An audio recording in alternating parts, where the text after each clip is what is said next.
I always believe that, you treat people with respect, you give them an out. I mean, I can't tell you how many baby killers, I mean, not baby, but like 7-year-old, 6-year-old kids Yeah. that got killed. The reason they got killed is because their mother was murdered by the boyfriend or the husband, and they had to kill the child because of the witness. But they confessed to it. They didn't wake up that morning planning on killing the mother, number one, or the child, number two. But things, got out of hand, and they lost control of themselves.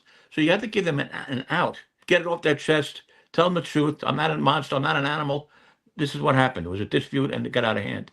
So, and also, before you go into interrogation, especially a homicide interrogation, because that's really all I know is homicides, is you have to know the facts of the case.